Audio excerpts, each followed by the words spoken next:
பேரன்பு கொண்ட சொந்தங்கள் யாவருக்கும் வணக்கம். இன்னைக்கு இந்த வீடியோவில் நம்ம என்ன பேச போகிறோம் அப்படின்னு பார்த்தீங்கன்னா, செட்டில்மெண்ட் பத்திரத்திற்கும் அதாவது கிரைய பத்திரம் இந்த ரெண்டு பத்திரத்துக்குமான வித்தியாசம் என்ன, டிஃப்ரெண்ட் என்ன அப்படிங்கிறத நம்ம பேச போகிறோம்.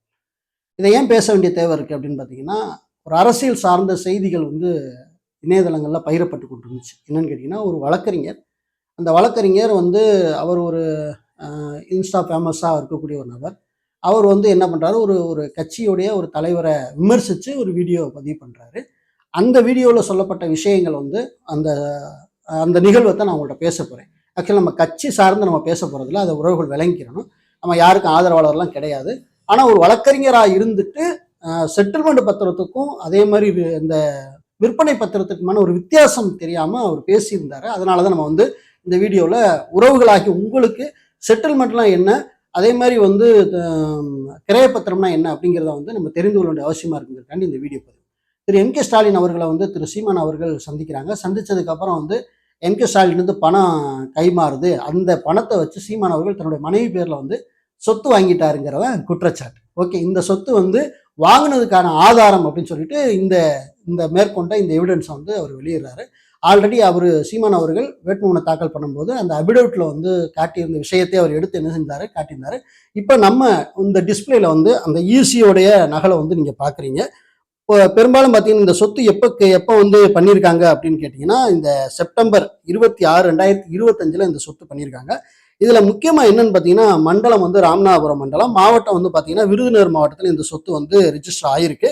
இதுல குறிப்பா நீங்க கவனிக்க வேண்டியது என்ன அப்படின்னு கேட்டீங்கன்னா, இந்த சொத்து அதாவது செட்டில்மெண்ட் பத்திரமா பதிவு பண்ணப்பட்டிருக்கு. அதான் ரொம்ப முக்கியம். ஏற்பாட்டு ஆவணம் பார்த்தீங்கன்னா செட்டில்மெண்ட் ஆவணம் அப்படிங்கிறத பேர்ல 3 பேர் எழுதி கொடுக்குறாங்க. திருமதி கைலொலி சீமான் அந்த அந்த சொத்தை தன் வசமா பெற்றுக்கொள்றாங்க. ஓகே, இதுதான் நடக்கிற விஷயமா இருக்கு. உங்களுக்கு வேணா அந்த ஈஸி டிஸ்பிளே பண்றேன்.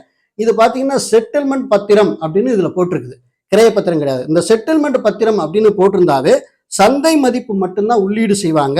இதுல அந்த நிலம் எவ்வளவு பெருமானம், அதாவது அந்த இந்த நபருக்கு எவ்வளவு வித்தாருங்கிற டீட்டெயில் அதுல இருக்காது. இதுல பார்த்து கைமாற்று தொகை அப்படின்னு சொல்லி ஒண்ணு அதுல போட்டிருப்பாங்க. அதுல பாத்தீங்கன்னா விற்பனை பத்திரமா இருந்தா அதுல எவ்வளவுக்கு இந்த நிலத்தை இந்த நபர் வித்தாங்க, இந்த நபர் வாங்கினாங்கிற டீட்டெயில் இருக்கும்.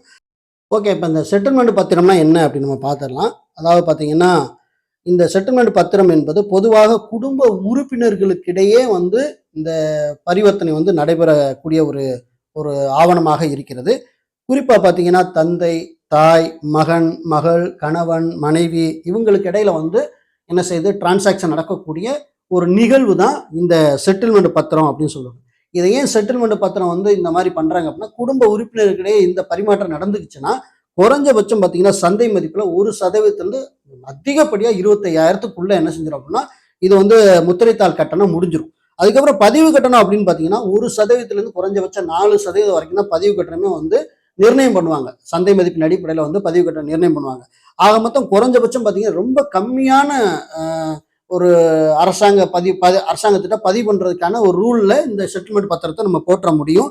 குறிப்பா பார்த்தீங்கன்னா இது அதாவது குடும்ப உறுப்பினர் அல்லாதவர்கள், சகோதர சகோதரிகள் அல்லாத மற்றவர்கள் இவர்களுக்கு செட்டில்மெண்ட் செய்தால் அது ஒரு சாதாரணமா சொத்து விற்பனை சேல் போலவே கருதப்படும். முத்திரைத்தாள் கட்டணம் 7%, பதிவு கட்டணம் 4% ஆயிரும். அதே மாதிரி கிரைய பத்திரம் சேல் டீட் அப்படின்னா என்ன அப்படின்னு பாத்தீங்கன்னா, ஒரு சொத்தை ஒருவரிடமிருந்து விலைக்கு வாங்கும் போது கிரைய பத்திரம் செய்யப்படுகிறது.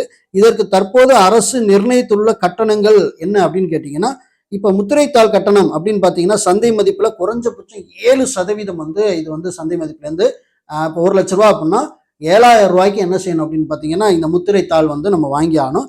பதிவு கட்டணம் அப்படின்னு பாத்தீங்கன்னா குறைஞ்சபட்சம் 4%. இப்போ 1 லட்ச ரூபாய்க்கு கிட்டத்தட்ட 11,000 ரூபாய் செலவு பண்ணி தான் என்ன செய்யணும்னா இந்த சேல் டீட் போடணும். இந்த சேல் டீட் என்பது யாருக்கு வேணாலும் போடலாம். அந்த சேல் டீட்டை இப்ப நான் இன்னொருத்தட்ட எனக்கு சம்பந்தமே இல்லாத ஒருத்தட்ட நிலம் வாங்குறேன் அப்படின்னா அவர் எனக்கு எழுதி கொடுக்கும்போது இன்னாரமாக இந்த ஊரை சேர்ந்தவர், இந்த மாவட்டத்தை சேர்ந்தவர், இந்த சர்வேன்ல உள்ள இந்த இடத்த இத்தனை சென்று உள்ளதை இந்த நபருக்கு நான் இவ்வளவு ரூபாய்க்கு அப்படிங்கிறத ரொம்ப தெளிவா அந்த அந்த இடத்துல விற்பனை ஆவணம் அப்படின்னு போட்டுருவாங்க. அந்த விற்பனை ஆவணத்தை இவ்வளவு ரூபாய்க்கு நான் இவருக்கு கிரைம் செய்து கொடுக்கிறேன், மேற்படி இந்த சொத்தை இவர் ஆண்டு அனுபவம் பண்ணியும் பட்டா மாத்திக்கவும் நான் இவருக்கு உரிமை தர்றேன்னு சொல்லி அவங்க எழுதி கொடுத்துருவாங்க. இதுதான் கிரைய பத்திரம். நான் எவ்வளவு பணம் கொடுத்து வாங்குறேன் அப்படிங்கிறத கண்டிப்பா வந்து அந்த பத்திரத்துல மென்ஷன் பண்ணிப்பாங்க. இப்ப திருமதி கைல்வெளி அவங்களோட ஈசியை நம்ம பார்க்கும்போது என்னன்னு பார்த்தீங்கன்னா, அது செட்டில்மெண்ட் தான் போட்டிருந்துச்சு. அந்த இடத்துல வந்து அவங்க எந்த விதமான பணத்தையும் வந்து மென்ஷன் பண்ணவே கிடையாது. சந்தை மதிப்பு மட்டும் தான் அந்த இடத்துல போட்டிருந்துச்சு. ஆகவே நம்மளுக்கு இதுல என்ன புரியுது அப்படின்னா, அவங்க குடும்ப உறுப்பினர்கள் தான் செட்டில்மெண்ட் போட்டிருக்காங்க அப்படிங்கிறது நம்மளுக்கு புரிய வருது. அப்ப செட்டில்மெண்ட் அப்படின்னா என்ன அப்படின்னா, குடும்ப உறுப்பினர்களுக்கிடையே வந்து பரிமாற்றம் நடத்தக்கூடிய ஒரு நிகழ்வா இருக்கு. அதே மாதிரி பார்த்தீங்கன்னா, குறைஞ்சபட்சம் இந்த சேல் டீட் அப்படின்னா யார் யாருக்கு வேணாலும் கொடுக்கலாம். இது 2க்குமான வித்தியாசம் இதுதான். இதுல குறைஞ்சபட்சம் பார்த்தீங்கன்னா, பெண்கள் பேர்ல வந்து இப்ப இந்த சேல் டீட்டா இருந்தாலும் நீங்க பதிவு பண்ணீங்க அப்படின்னா, 3% என்ன செய்யும் அப்படின்னா 11% இந்த 3% குறைச்சு என்ன செய்யலாம் பத்திரப்பதிவு பண்ணிக்கலாம். இப்போ ₹1,00,000 சந்தை மதிப்புல இருக்கு அப்படிங்கும்போது குறைஞ்சபட்சம் 8% நீங்க என்ன பண்ணிக்கலாம்னா அதை பதிவு பண்ணிக்கலாம்ங்கிறது ஒரு சலுகையை நம்முடைய தமிழக அரசாங்கம் அறிவிச்சிருந்தாங்க. பெண்கள் பேர்ல நீங்க சொத்து வாங்கினா அதுக்கான உங்களுக்கு 3% என்ன செய்யணும் அப்படின்னா உங்களுக்கு வந்து அதாவது அந்த பர்சன்டேஜை கம்மி பண்ணி நீங்க வந்து பதிவு பண்ணிக்கலாம். அது பெண்களுக்கு சலுகையை நாங்கள் வழங்குறோம் அப்படின்னு சொல்லியிருந்தாங்க. ஓகே, இப்போ செட்டில்மெண்ட்னா என்ன, இப்போ வந்து கிரயப்பத்திரம்னா என்ன அப்படிங்கிறது 2க்குமான தெளிவாக நீங்கள் விளங்கியிருப்பீங்கன்னு நினைக்கிறேன். அதே மாதிரி ஒரு பத்திரம் போட்டுட்டதுக்கு அப்புறம் வந்து நான் தெரியாம உறவு முறையில் எழுதி கொடுத்துட்டேன், இதை நான் வந்து ரத்து பண்ண முடியுமா அப்படின்னு கேட்டால் கண்டிப்பா அது ரொம்ப கஷ்டம். ஆனா என்னன்னா அந்த செட்டில்மெண்ட் பத்திரம் போடும்போது நீங்க சில விதிமுறைகளை அதுல சேர்த்து நீங்க என்ன செய்யணும் அப்படின்னா நீங்க எழுதியிருந்தீங்கன்னா கண்டிப்பா அந்த விதிமுறைகளை அந்த பெற்றவர்கள் பிரேக் பண்ணும்போது நீங்க அதை மேற்கோள் காட்டி அந்த செட்டில்மெண்ட் பத்திரத்தை ரத்து பண்றதுக்கான வாய்ப்பு இருக்கு. இல்லை என்றால் எந்த விதத்திலும் செட்டில்மெண்ட் பத்திரத்தை ரத்து பண்ண முடியாதுங்கிறது ஊர்ஜிதமான ஒரு உண்மையா இருக்கு. அதே சமயத்துல ஒரு வாரிசாரை இன்னொரு வாரிசாரை விட்டு செட்டில்மெண்ட் பண்ணிட்டாங்க அப்படின்னு ஏதாவது ஃபோர்ஜரி நடந்திருந்தா அதை கிளைம் பண்ணும்போது கோர்ட் வந்து அதை நீங்க சப்மிட் பண்ண ஆவணங்கள்லாம் மிக சரியா இருக்கும் பட்சத்துல செட்டில்மெண்ட் ஆவணத்தை என்ன செய்வாங்கன்னா ரத்து பண்ணுவாங்க. அதே சமயத்துல ஆவணங்கள் மிக சரியா இருக்கணும். இப்போ ஒருத்தரை விட்டுவிட்டு இந்த எனக்கு தெரியாம என் தாத்தாவோட சொத்தை வந்து இவங்க மட்டும் எழுதிக்கிட்டாங்க அப்படின்னு ஒருத்தர் நியாயமா வாதிடும் பட்சத்துல அந்த பத்திரம் செல்லுபடி ஆகாம போறதுக்கு வாய்ப்புகள் இருக்கு அப்படிங்கிறதையும் தெரிவிச்சுக்கிறேன். ஆகவே வந்து செட்டில்மெண்ட் அப்படிங்கிற ஒரு பேர் அந்த ஈசியில வந்துட்டாவே அது குடும்ப உறுப்பினர் நடந்த ஒரு பரிவர்த்தனை என்பதை நாம் மனதில் வைத்துக் கொள்ள வேண்டும். பொதுமக்களாகிய நீங்களும் ஒரு விழிப்புடன் இருங்க அப்படிங்கிறத நான் சொல்லிக்க விரும்புகிறேன். மீண்டும் நல்லதோடு வேற சந்திக்கிறேன். நன்றி, வணக்கம்.